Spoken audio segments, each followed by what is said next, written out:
السلام عليكم ورحمة الله. ازيكم؟ عاملين ايه؟ يا رب تكونوا بخير وسعادة يا رب. النهاردة هعمل كبدة ما بتاخدش وقت خالص. وانا كلمتكم في فيديو قبل كده عن موضوع الكبدة.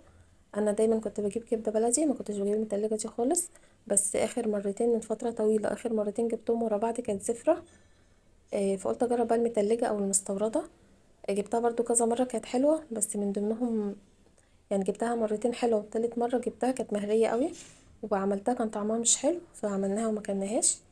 فقلت بقى اجرب الشرايح دي بتاعه الشوي، فهما بينقوا افضل حته في الكبده بيقطعوها للشوي، بتبقى حته متماسكه كده ومش مهريه عكس اللي بيبقوا مقطعينها. فدي كذا مره اجيبها شرايح كده وبقطعها وبعملها بتبقى كويسه. بس الصراحه مفيش احلى طبعا من الكبده البلدي. هنا بقى قطعتها وشطفتها. وحطيت بقى زيت وتوم وفلفل. الفلفل ده حامي وبارد، انا بحب الكبده يبقى التوم والفلفل كتير. بنزل بقى كده بالثوم والفلفل، بديله تشويحه خفيفه قبل ما انزل بالكبده. دي بتديها نكهه حلوه وطعم حلو. ما بتاخدش وقت خالص في السوا، واكله سريعه ما بتاخدش وقت. بس طبعا في فرق بينها وبين البلدي، بس انا بصراحه بقالي فتره طويله ما جبتهاش من ساعه ما طلعت كده زفره. برضو بقول للناس عشان في بعض الناس ما تعرفش. في جزارين يعني جزارين لحمه بلدي بيبيعوا الكبده المستورده على اساس بلدي.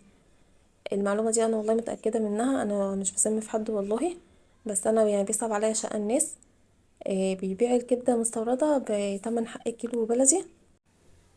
فقلت اقول لكم يعني المعلومه دي عشان حرام يعني. سعر كيلو الكبده البلدي بقى بكام والمستورده بكام؟ فالمعلومه دي والله انا واثقه منها، فيعني روحوا الجزار كده، يعني بيخاف ربنا عشان شقاكوا حرام. هنا بقى عملت سويت الكبده وحمر بطاطس. بتمنى يا رب تكون فيديوهاتي خفيفه عليكم كده وبتعجبكم. وبشكر كل اللي اشترك في القناه، ربنا يا رب يفرحكم زي بتفرحوني.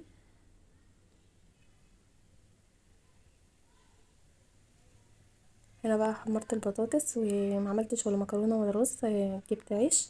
كانت اكله سريعه وخفيفه. يا رب الفيديو يعجبكم، والسلام عليكم ورحمه الله.